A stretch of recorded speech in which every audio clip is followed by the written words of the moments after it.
This is Aussie Mac Zone. We'll cover everything Apple, including Macs, iPhones, iPads, and more. All this from an Aussie perspective. Sit back, relax, and insert yourself into the zone. The Aussie Mac Zone. Young Zarn, how are you?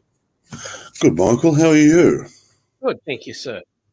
Excellent. Big weekend watching old style car racing. It was awesome. Yeah, old style car racing.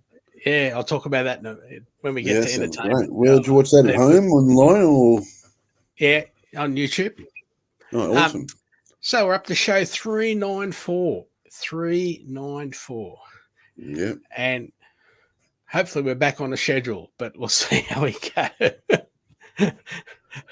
So, you been all right? Yeah. I got a little bit of red face at the moment because I've been out in the sun all day, and so I've got red face because I'm old. So don't worry about it. A little bit sunburnt, but other than that, I'm good. Excellent. Can't complain about sunburnt when we had a lovely, beautiful, sunny day like today. Yes. And now we've got a really nice breeze coming through. So yeah, blowing a gale earlier. Sorry, it was blowing a gale earlier. Oh wow. Yeah. So, story number 1, and I've got a picture for it, which is that one. So, Epic Games pays Apple $6 million US as ordered by court. Apple has paid US $6 million in royalties. Epic Games CEO Tim Sweeney said on Twitter, as part of the ruling in the ongoing Epic versus Apple legal battle. Epic last week ordered by the court to pay 30% of the revenue that it collected from the Fortnite app using its illicit direct payment option. Yes. Back at the start of the dispute between Epic and Apple, Epic added a direct purchase option to the Fortnite app, skirting Apple's in-app purchase rules. This violation of Apple's App Store guidelines led Apple to pull Fortnite from the App Store, and directly after that, Epic filed its pre-planned lawsuit. Though Apple removed Fortnite from the App Store shortly after Epic violated the in-app purchase rules, Epic Games was still able to collect payment from customers that had already installed the app and were actively using it. During the time period that the app was available prior to a Fortnite update made it unusable, Fortnite made $12,167,000 plus. Epic Games was forced to pay 30% of the $12 million total that was collected between August 20 and October 2020. So 2 months they made $12 million just on that one game. Yep. Plus 30% of the revenue collected from the 1st of November through the date of judgment, in addition to interest, which is where the $6 million comes from. In the ruling, Judge Yvonne Gonzalez-Rogers determined that Apple did not have a mobile gaming monopoly, and the lawsuit largely went in Apple's favor. Apple has been ordered to allow developers to add buttons, external links, or other calls to action that direct customers to purchasing mechanisms, which will let developers provide payment options other than in-app purchase in their apps. Apple lawyers called the verdict a resounding victory that validates the App Store business model, but Epic Games was unhappy with the outcome. In a tweet, Sweeney said that the ruling wasn't a win for developers or for consumers, and that Epic would continue to fight for fair competition among in-app payment methods and App Store for 1 billion consumers. He also said that Fortnite will not be returning to the App Store in the near future.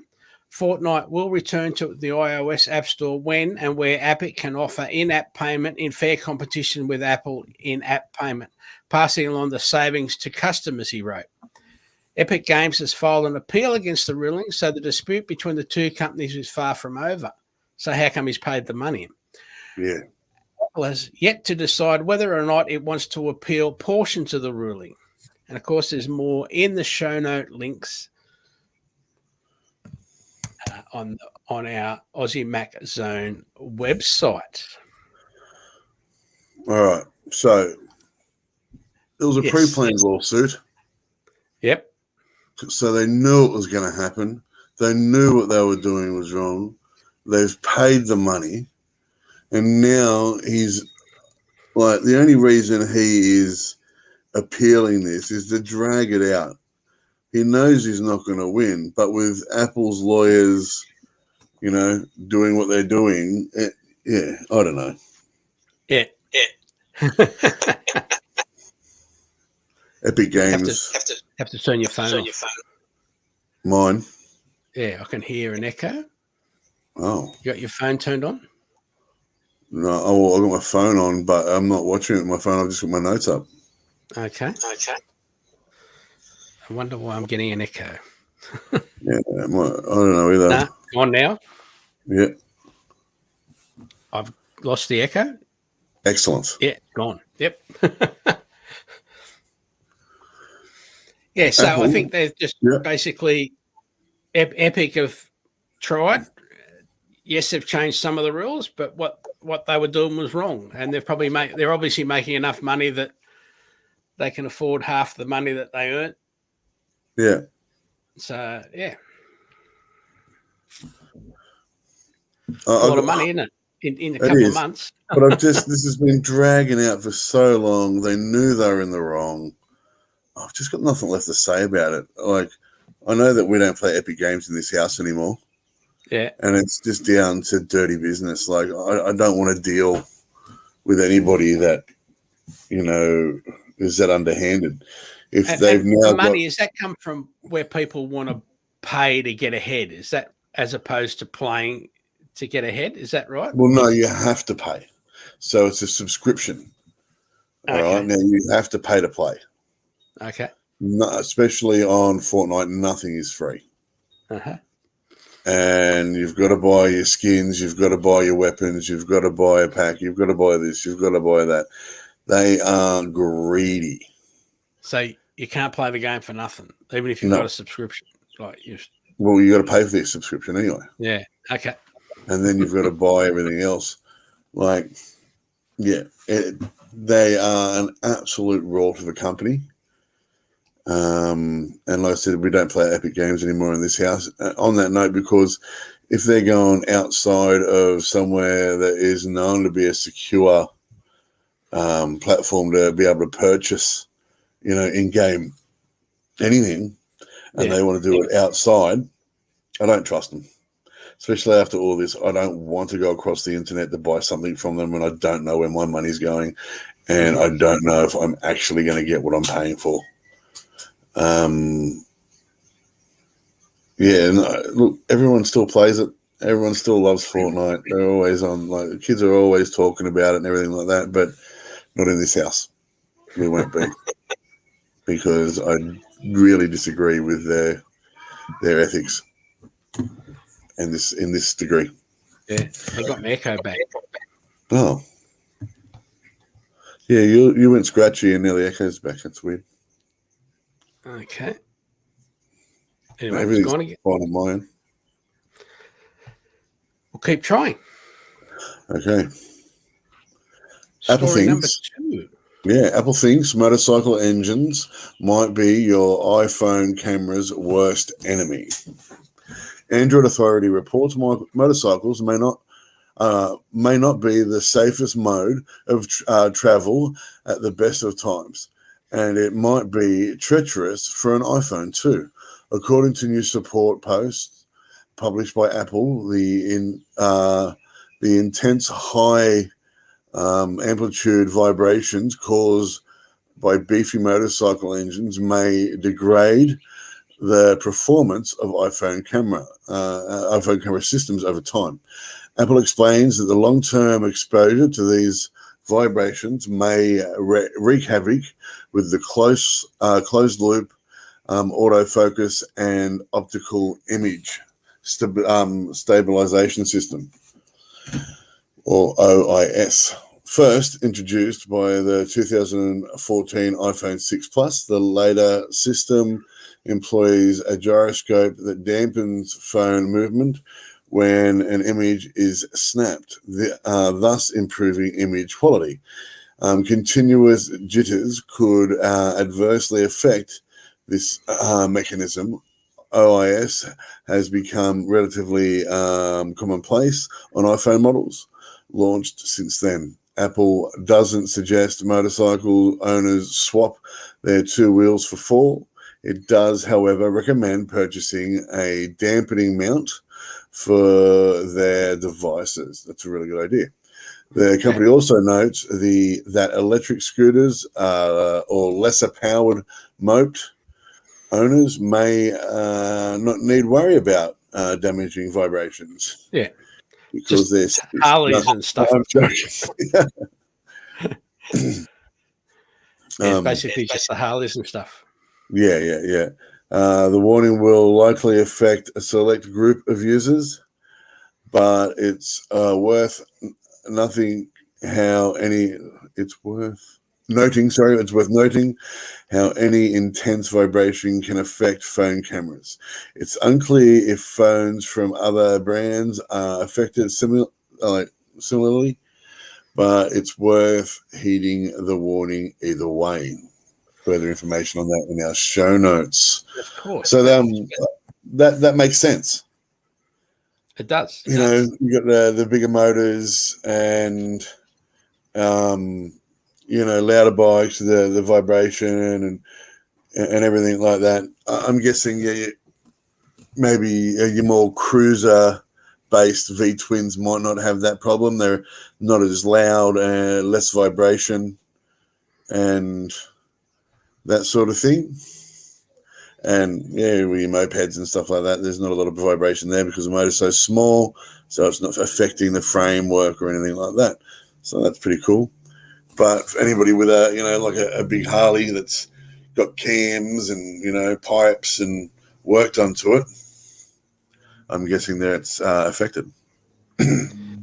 Yeah. So sorry, I'm just trying to work out what's going on with my mic. You've got a little bit of a delay now too. Oh, so do I.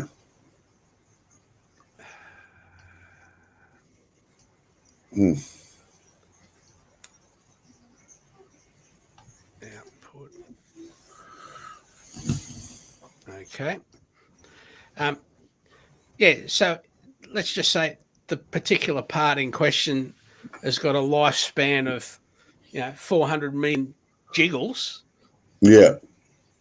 Then you've got, if your motorbike's jiggling a lot more, you'll get it will wear out earlier. Yeah. So like they say, it's simple. Just buy a mount that's got dampening on it. Yeah. Which is easy enough. Yep. Yeah. There's some nice mounts out there with dampening. So they're the ones the menu log guys use because they fall off them all the time when they cut off people. So yeah. The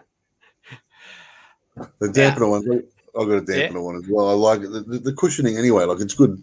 It's good to have anyhow. Yes. So now this one over to here to Steve. So Steve Wozniak's latest moonshot is a private space company.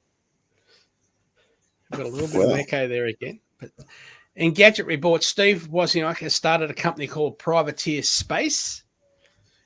The Apple co-founder announced the private space firm on Sunday a week ago. Unfortunately, other than to promise his company would be unlike the others, Woz didn't provide many details on the venture. A teaser, Privateer, released on YouTube, mentions the startup was co-founded by former Apple engineer Alex Fielding. Wozniak and Fielding have collaborated frequently over the years. Back in 2002, they founded a company called Wheels of Zeus. Which worked on GPS smart tags. Wozniak later sat on the board and directors of Ripcord Networks, the robotic startup Fielder founded after Wheels of Zeus shut down in 2006. On its website, Privateer says it has more to share at the upcoming Amos Tech Conference in Maui, Hawaii, that's scheduled to start September 14. And what's clear is Woz and company are about to enter a highly competitive market that is dominated by billionaires like Elon Musk and Jeff Bezos. that's not an easy space to succeed in. That's true. So, yeah. Let me get there. Well, I just lost my whole screen somehow. Yeah, mine dropped out too while we were doing the first story. I had to bring it all back up. Just let me go back into here. Share. Home tab. Keynote. Share. Next picture. Sorry about this, everybody. It's just something's going on today that I don't know what it is. So, back to there. You're up. Awesome. So gaming, that's right. We've got gaming. So as you can see via the picture on the screen, Apple Arcade has a new cooking game. It's not only a cooking game, obviously it's endorsed by Master Chef, which is excellent. I've been playing it for the last couple of days, and you've got to impress the judges. You've got to cook different things. I've cooked so it lets you cook. You can basically choose what you want by what you sort of pick out of the drawer. You normally got 3 choices, and then you got to sort of try to make it your own. And so I've cooked pizza, spaghetti, a chocolate tart or pie, and cookies so far. And they all get judged. Numerous varieties of pasta, numerous varieties of pizza, numerous varieties of these chocolate pies, and some with cream, some with caramel, some with this, some with that.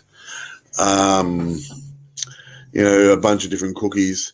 The best part about it is what I really liked about it is that you're actually competing against other people. So it's live, and you're competing against other people online. And so far I'm like 6th fastest at this game, which I'm really impressed with. I've got an overall world ranking of 29th.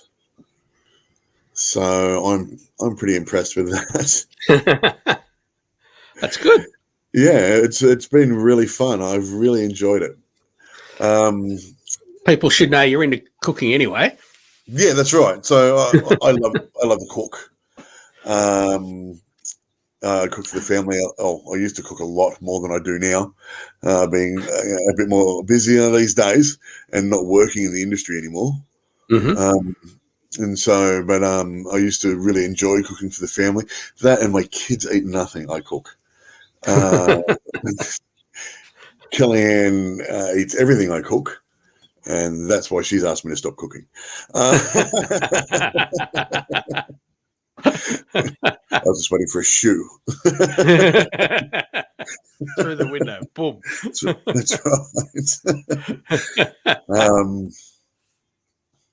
And so, my boys are really picky. They're typical kids.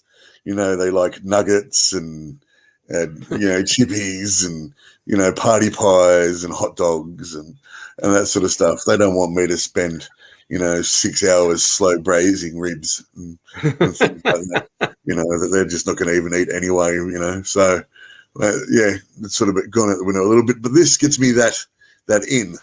Yeah. Which has been really nice. And it's been fun, and I really enjoy it. And even though I'm using my hands and not a real knives and stuff like that, my cutting skills are good. My preparation's excellent, like top 6. And the only thing I have a problem with is trying to get things into an oven. I don't know why when I swipe to put things in an oven, it takes me ages to get them in the oven. I think that just might be my phone. But other than that, I really too much really time on Tinder. That's right, yeah. Or not enough time. I don't know what Tinder is.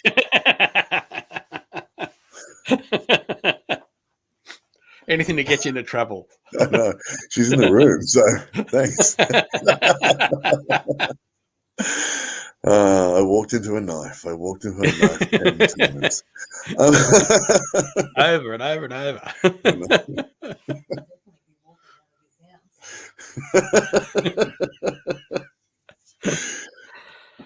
I gave it 3 out of 5 apples because I wish there was a little more choice. Mm-hmm. Both? No, she did Tinder all the game.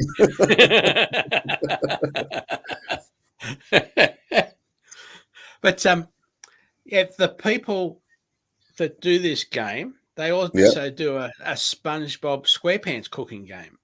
Oh, really? Oh, I didn't know that. Yeah, so I just is that on Apple Arcade? I don't know. I found it when I went to their website and looked at the games that they had, trying to get a picture to put up. Yeah. I think I've played that before, but it wasn't in arcade. I think I used to have it. Yeah. And you had to make Krabby Patties, but you had to do Krabby Patties and then fries and orders and your orders got quicker and everything like that. And yeah. Anyway, that was it. I really like. So I gave this 3 out of 5 apples only because there's not a lot of choice. I've played a lot of these games. I really like these games. I like the ones where you've got to continuously make orders and the orders change and you've got to get the orders right and they come faster and faster and faster and you've got to get your orders out. I was really good at them back in the day. and so I really enjoy them. Like I said, the only reason I gave it 3 out of 5 is because I wish there was some more choice on meal prep. But I'm saying that I'm only on like level 3 or 4 now, and I'm pretty sure it goes way higher than that. And so hopefully there's more choice, and hopefully as you go into it more, maybe you get to choose your own dishes and that sort of stuff, which would be great. Yes, chef. Yes, chef. Yeah, that's right. And if there is more to the game than what is at the moment, I'll do another review because I will be playing it anyway, and I will reevaluate that then. Okay. Now, some entertainment. Yes. Remember the Velvet Underground? Oh, I definitely know who the Velvet Underground is. This is Lou Reed. So experience the iconic rock band's legacy in the first major documentary to tell their story. Directed with the era's avant-garde spirit by Todd Haynes, this kaleidoscope oral history combines exclusive interviews with dazzling archival footage. And that's coming to Apple TV Plus on October 15. Yep. Something to look forward to. Yeah. And then also we've got The Morning Wars is back with season 2. Season 2, yeah. Yeah. And Doug Unplugged is also back for the kids on Apple TV Plus. Now, also, my wife Karen and I have been enjoying Mr. Corman. Yep. Which is another Apple TV Plus show. It's gotten a bit different the last couple of episodes. I won't say why, but it was just going along like an ordinary TV, episodic show. Yeah, but then the last couple have been out there, so must be. And this is 2 episodes so far. Yeah, so catch up and you'll see what I mean. Right. The same as like Ted Lasso's gone. Like the one this weekend was wow. I haven't seen this weekend's one yet. Yeah. I'm really looking forward to it though. Because the last few episodes have just been so good. Yeah. And really, really enjoyable. Excellent. Yeah. And then also on the weekend, I watched. There's a thing called the Goodwood. Now I've forgotten the official name of it. Anyway, it's to do with the Goodwood racetrack in England. Yep. And they have like a weekend event of old car racing. old Awesome. cars racing, like full-on racing. But so starting off at like 8 o'clock in the morning with 50 hot rods going out and doing a couple of parade laps. Yep. And then, Friday there was practice for the different cars. And we're talking about pre-60s Formula One racing cars. We're talking about one of the races was for a group of cars that were Ford. One of them was a Ford Galaxy. Oh, awesome. Up against A40, Morris A40s and stuff. Yeah, yeah. And like around Goodwood, they're equal. Yeah. Right? Actually, speaking of just astounding, and I'm going all weekend non-stop. Watching Minis and Galaxies race together. The last time I was at Oran Park Raceway. There, I was watching the classic races there, and they had, funnily enough, they had a big old Galaxy and Minis and all that running together. Some XYs and just the older Mustangs and older cars. It was such a great race as well to watch. That sharp bend just before they come onto the straight past the pavilion. The last lap, the XY come around. Sorry? BP. Yep. The last lap, the XY locked it up, swung left, swung right, hit it, and then sideways around the corner and up the straight. And having a good old time of it. And, then we watched because they still had HQs then. I don't know if they race HQs anymore. Yeah. Yeah, they do. Depends where you're at, but yeah. Yeah. I love watching the HQs race because a lot of them are still original motors, so they've got 186s and some of them even have column shifts, which is really cool to watch somebody race a 3-speed column shift. Yeah, well, they had a mini race. They had mini races on the weekend here in England. In England, there was, I think, 45 minis in the race. 45 minis in the race. New minis or old minis? No. This is all old stuff. Like all old school. Oh, that's all cool. old school. The sound of the old mini, like there's like that. I don't know, that gurgly little. You can't beat it, and it's recognizable. Like it's a mini just by hearing it. Yeah, and like the Ford, like they had there was some other sports car races and stuff, and there was what they call the Cobra. Yeah, it was called the Dragon Slayer, Dragon Easy, Dragon Slayer, one of the other. That was the first time it had been on a racetrack. Awesome! It was a drag car that someone had just changed a little bit to get on the racetrack. Yeah, awesome. For this particular weekend. This is where everybody, like they get 50,000 people go to the meeting. The people dress up in like 1950s, 1960s clothing. So cool. Right? It goes Friday, Saturday, Sunday. There's a special ball and stuff on Saturday night. They had a new area with food and selling stuff. That was the first time that was there. They had they advertised a bike thing coming up at the track in a couple of months where these push bikes did one lap and then they went out down into town and came back and did a lap. But it's for bikes that are pre-1985. Yeah.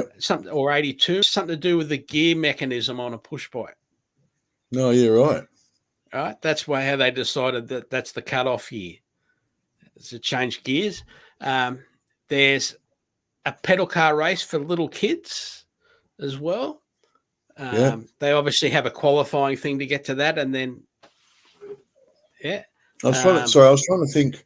Sorry, I was paying attention, but I was trying to think about what changed on the gears. I know we went from like 8 and 10 speed, to 12 speed, and then right up now we got like 24 speed and that sort of stuff. Yeah, I wonder yeah, what it was. well, It might have been like the derailleur or I don't know. So it had something to do with the gears. Yeah, 82 that's or cool, 85. So yeah, this was based. The guy that set it up is based on something they have in Italy for the same sort of thing for old push Awesome. bikes. If anyone knows what we're talking about, because obviously we don't, add it in the comments on YouTube and hit a like and that sort of stuff, or any way you can sort of get us that information would be great, because I'm actually interested. I really like push bikes. So they what else did they have? Just like non-stop stuff. It was great, and they had David Brabham was there. He was driving in a couple of different cars. It was a big, because Sterling Moss recently passed away. It was a big Sterling Moss year where they changed the name of one of the races to the Sterling Moss Trophy instead of whatever the town is or whatever. And they had, a presentation. It was people driving like the 40 different cars that he drove in his racing career, because he back in those days, they'd drive the Grand Prix and then they'd drive the sports car race, It's just, and we've got a British racing, so much fun, like the watch as well, like, because they're not racing like we do, especially in the Tourer car series. Like they are trading paint. Like, like there was a little bit of that, on here, but they're all having lots of fun. But it's still real. Still, they had vintage motorbike racing as well. Had that as well. And they had different ways of racing. They had some of the races were race 1 on Saturday, race 2 on Sunday with different drivers, and it was the added up time. Yeah, you might have won race 1 and you might have not have run race 2, but then you might win the merged event. Yeah. They had ones where there was pit stops. So race 1, you could change. Yeah. They had, and same with the motorbikes. They had single races and pit stop races. Yeah. But everything. They had, for example, and what was it on? It was on YouTube. And what channel is it? Goodwood Revival Meeting. Goodwood Revival Meeting. All right, and cool. It was going 24 hours a day because they were showing the live. Then they'd show you till the next live bit. They were showing you what happened during the day, just repeated it over and over and over. Like, awesome. And it was going from 8 o'clock their time in the morning till 6 o'clock in the afternoon. Wow. All day. It's an all day, huh? Yeah. And like we've got an event like that in Australia, which currently is at Phillip Island for old cars. And it's non-stop. It's like this thing, because as the cars are going from one practice session into the pits, they're coming out again for the next practice session. So it's non-stop. Yeah. People there all day enjoying themselves. It's amazing too how hard they work these old cars. This was serious full-on racing.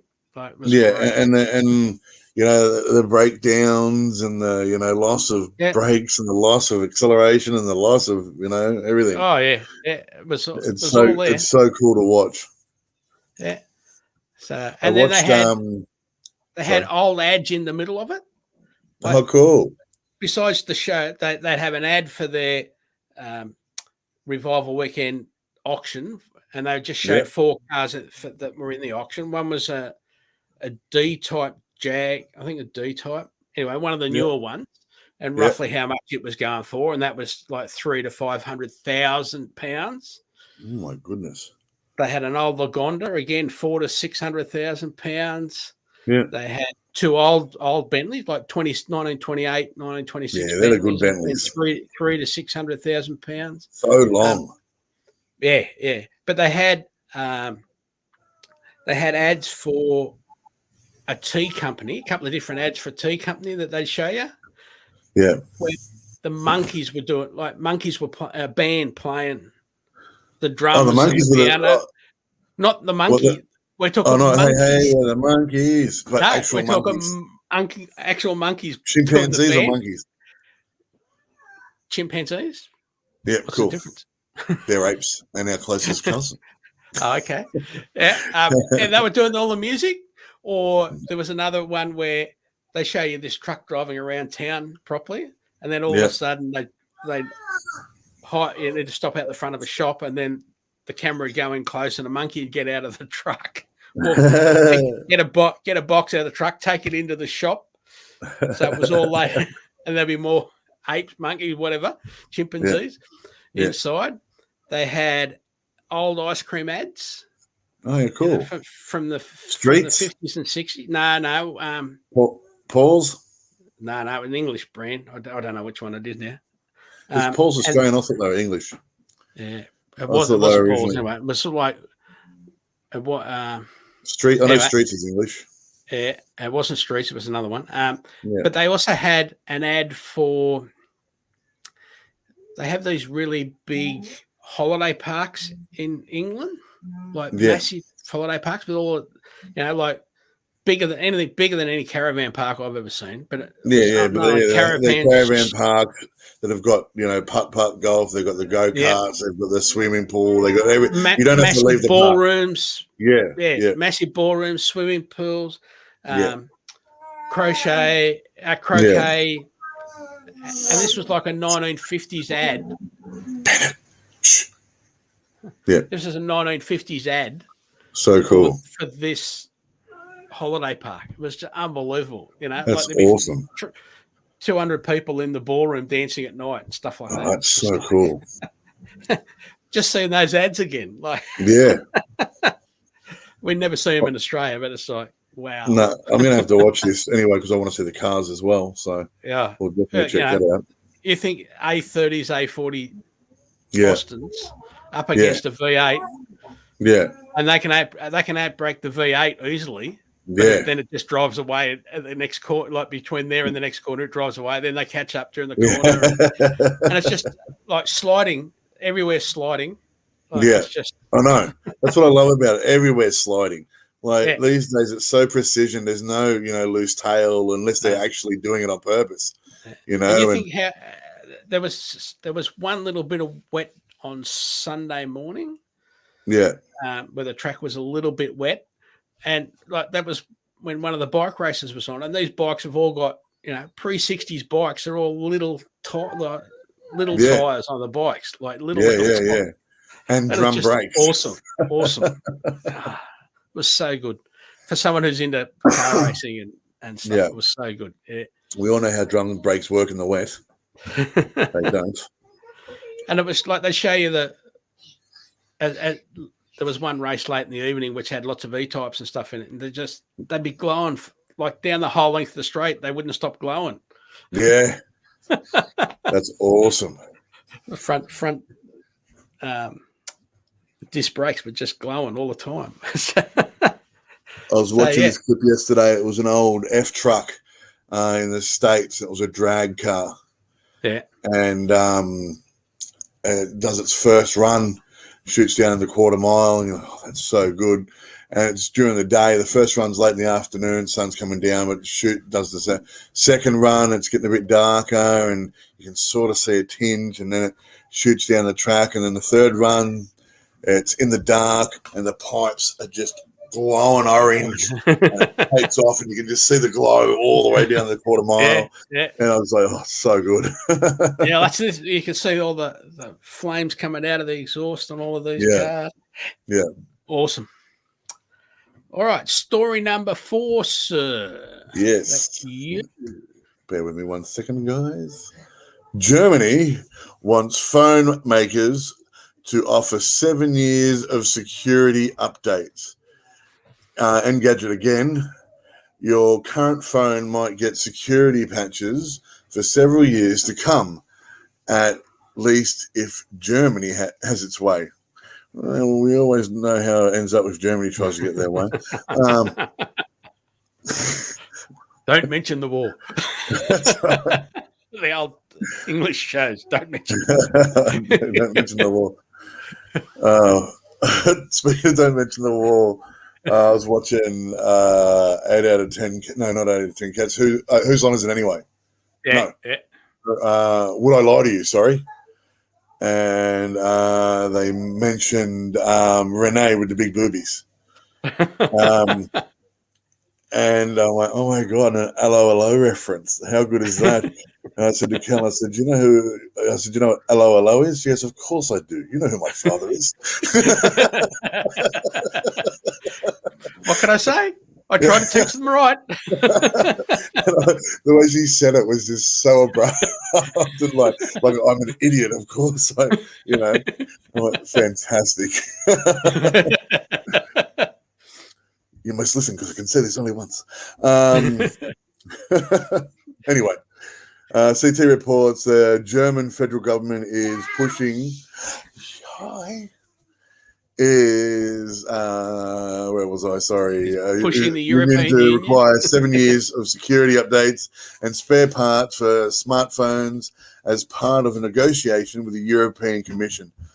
That's 2 years longer than a recent Commission proposal and would effectively give phones a more computer-like support cycle. I think that's good. Both proposals are unsurprisingly facing pushback from manufacturers.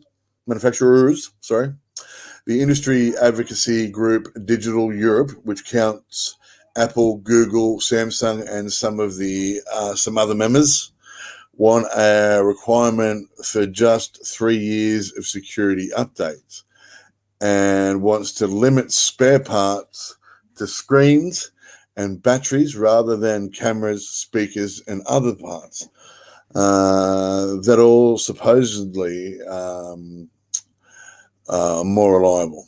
Digital Europe is effectively arguing for the status quo, in other words. While Apple typically deliver 5 years, which is true, of regular features and security updates, many Android vendors stop at 3 years or less. Samsung only committed to 4 years for security fixes in 2021. Some of this has been dictated by Qualcomm's update policy, but it's clear the brands themselves are sometimes reluctant to change. This extended support might become critical. The EU's proposal, potentially in effect by 2023, is meant to help the environment by letting you keep your phone for longer. They'd stay protected and functional for roughly twice the 2.5 to 3.5 years you see them today. However, this could also be vital for bolstering mobile security as well as security as a whole. Just over 40% of Android users are running 9.0 Pi or earlier, according to, we don't care what that is. According to Star Counter's August 2021 usage share data, a large portion of mobile users have devices that are either stopped receiving security updates or are close to losing them. Longer support periods could prevent attackers from targeting older phones that at present have been left permanently vulnerable to exploit patched in newer software. For a better version of that story where someone doesn't stumble and stutter, you can check our notes. But the important thing is we're the ones that get stuck with supporting our parents or our friends on the Android phones, for example, or on the older phones. And like I know, it's like years ago when you bought an Android phone, you wouldn't get any updates because Telstra and Optus just didn't do them. That's right. Because they count on you. Oh, okay. Well, the phone's going to stop working in 12 2 years. I'll buy another one. 12-month contract. All right, trade it in, get a new one. Yeah. So there's no updates. Look, that's changed a lot now. Being an Apple user, I don't have these problems at all because my phone's always updatable. And I'm now at the moment I'm only using an 8. Yeah. And we're up to 13, and so and mine's still up to date. And the 7 I had before this was still up to date. Yeah, that's right. Yeah. And so I don't have these issues. It's normally longer than 5 years with Apple anyway. It says 5 years, but there's still, you can still get updates on was it the 5C, wasn't it, or something? Yeah, the SE, the SE. Yeah, it's just That's right. Just depends on the chip inside and stuff as well. Yeah. So But, you're still getting updates on the SE. So we really don't have these issues as such. But it would be good to have a benchmark on where they have to do it. Yeah. But on saying that as well, on having to do it, Apple do. Apple have always done updates. Because they're nearly all security updates anyway, basically. Yep. So. I really like my Apple product. So Australian court rules media liable for Facebook comments. So AP News reports Australia's highest court has made a landmark ruling that media outlets are publishers of allegedly defamatory comments posted by third parties on their official Facebook pages. Oh, wow. The High Court dismissed an argument by some of Australia's largest media organisations, Fairfax Media Publications, Nationwide News and Australian News Channel, that for people to be publishers, they must be aware of the defamatory content and intend to convey it. The court found in a 5-2 majority decision that by facilitating and encouraging the comments, the companies had participated in their communication. The decision opens the media organisations to be sued for defamation by former juvenile detainee Dylan Voller. Voller wants to sue the television broadcaster and newspaper publisher for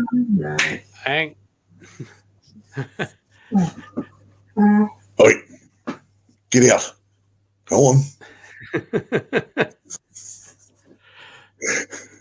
The joys of having the children in the room. He just wants attention. The dog. He just wants attention, and he's sooking at me because I'm not patting him. And he's sitting across the room, so I have to go to him to pat him. Yeah. And just looking at me from across the room, so I'm not getting up to pat him. So he can go outside. And he did. He got up and walked outside when I told him to get out. So now, comments on the Facebook pages of the Sydney Morning Herald, the Australian Centralian Advocate, Sky News Australia, and the Bolt Report. His defamation case, launched in New South Wales State Supreme Court in 2017, was put on hold while the separate question of whether the media companies were liable for Facebook users' comments was decided. The companies posted content on their pages about news stories that referred to Voller's time in Northern Territory Juvenile Detention Centre. Facebook users responded by posting comments that Voller alleges were defamatory. News Corp, which owns the 2 broadcast programs and 2 of the 3 newspapers targeted in the defamation case, called for the law to be changed. The ruling was significant for anyone who maintains a public social media page by finding they can be liable for comments posted by others on that page, even when they are unaware of those comments. But that means they're not maintaining their page. They've got it there. I bet they're still posting stuff every day, so they need to be maintaining it. That's right. News Corp Australia executive Michael Miller said in the statement, this highlights the need for urgent legislative reform, and I call on Australia's attorneys general, which we just lost ours because he stood down, to address this anomaly and bring Australian law. What's his name? Christian Porter. He did stand down. Yeah, he stood down this morning. Excellent. Because he won't declare who gave him the money. Excellent. Which the rule is you've got to declare, but he's not allowed to stand down. The law is you've got to declare who gives you your money when you're in Parliament. He's still not doing it, so he should be leaving, not standing down. Comparable with Western democracies, Miller. 9, the new owner of the Sydney Morning Herald, said it hoped a current review of defamation laws by Australian state and territory governments. The new owner? Yeah. which is also News Corp. We're taking into account the ruling and its consequences for publishers. We're obviously disappointed with the outcome of that decision, as it will have ramifications for what we can post on social media in the future, a Nine statement said. They're not posting it. They're letting other people post false facts on their page. Yep. They're not paid. They're letting other people do it. So they've got to fact check everything. Wait a minute. Wait a minute. Yep, we also note that positive steps which the likes of Facebook have taken since the Voller case first started, which now allow publishers to switch off comments on stories, Nine added. Facebook did not immediately respond for the request to comment, and Voller's lawyers welcomed the ruling for its wider implications for publishers.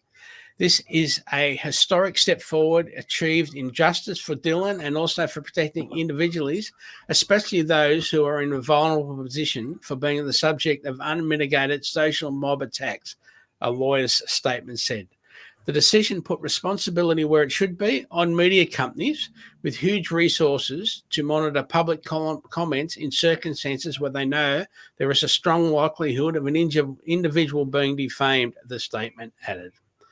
The High Court decision upholds the rulings of two lower courts on the question of liability, and courts have previously ruled that people can be held liable for continued publication of defamatory statements on platforms they control, such as notice boards, and only after they became aware of the comments.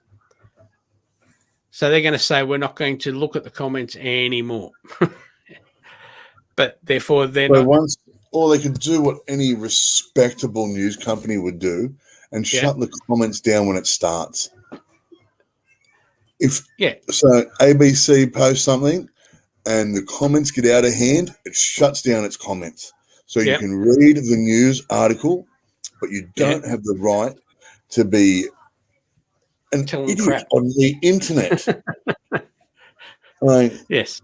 Where Channel 9, look, I just looked at all of them up. So Fairfax Publications, Nationwide News, Australian News Channel, and Channel 9 are all owned by News Corp. So they're not other companies. They are the same company. Yeah. If this company can't control their rednecks, then they need to shut down their comments. They spread false news anyway. They're absolute fearmongers. Yeah. Absolute fearmongers. This is all my own opinion, by the way.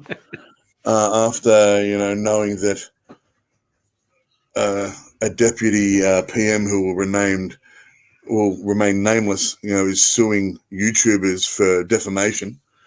This is all just my own opinion. I could be wrong, even though I've looked it up. Where did you look it up? On the internet? That's right. I'm not a professional. But my 2 cents worth for what it's worth, which is nothing. It's all one company. They live on this stuff. They live and breathe it. They want it to happen. That's right. So they should be held responsible for what's happening on their comments, especially if they can't control the people that are on there. They are. I've been on these. I've left. And they can control them. Yeah, they can. That's right. They can switch off comments. I've been on these channels' Facebook pages. I'm no longer on them because I can't cope with the stress and just Neanderthalism of the viewers and readers. So I've left there, but they do there is just hate, absolute hate. Yeah. I was on there when we were talking about changing the day for Australia Day, and being of Indigenous descent, I understand why we as a people would want it changed. I understand the argument on why other people will not want it changed. I understand both sides of the story. But when you're coming straight into a comment with hate and hate speech, you should be shut down. Because when I was arguing on these comments, not once did I use hate speech. Not once did I use profanity. You know, I gave my subpar education. So I can't even say it. All right, subpar educated opinion, and I just got back hate speech, and so Yeah. I agree. I agree. They should be held responsible, and they are. That's Now. right. Good. And Good. That's my rant over. I'm sorry, people. I truly dislike. But five out of 7 agree with you. So yes, and they I believe don't have a subpar education. Yeah, The judges don't have a subpar education. So. That's correct. So yeah. All right. So back to cool stuff. And me not losing my mind. Google Drive rolls out a nifty feature for offline access to everyone. Android Central reports in early 2019, Google began testing an option in Google Drive's web version that lets you make all file types, such as PDFs, images, Office, Microsoft Office, documents available for offline viewing. Now, the feature has come out of beta. Google has announced the general availability of offline mode in Drive on the web. The new capability allows everyone to mark all files types accessible, even without an internet connection. It comes in handy for people who frequently travel to areas where internet connections can get spotty. Previously, only Google File, including docs, sheets, slides, could be made available to access offline. To turn on offline support for a certain file, you can simply right-click on an item in your Drive and then toggle the available offline choice or option in the menu. Yeah. You can then open these files using the compatible apps installed on your PC through Drive's web-based portal. As part of the update, Chrome OS users can now choose the doc sheets and slide files they want to make accessible offline through the File app on some of the best Chromebooks. This means they won't have to open Drive or Docs to make these files for offline viewing. If you want any more of that information about Docs and its offline features, there's a link in our notes. I know a lot of us use Google Docs and things like that if we're in the public education system, especially in New South Wales. So this is really cool. That's excellent. I'm actually, unfortunately, using a Chromebook right now. I'm waiting for my MacBook to come back, so I've been doing these on my Chromebook. Yes. Now we've got. Sorry. That's right. Damn it. Be quiet. Please make sure you have Apple's latest updates on your iDevices, your Mac, and your Apple Watch. Yep. Apple has released a slew of updates recently for all of their devices. They have. Please do the updates and remind your family to do them as well, because they're big security updates. So, yeah, please. There's been quite a few that they've worked out what was going on, and they've given us all of the updates to stop it happening to us. They have.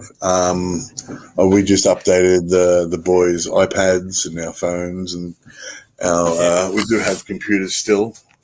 Yeah.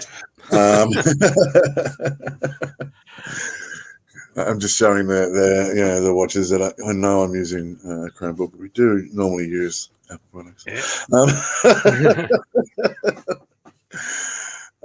Yeah. Yeah, awesome.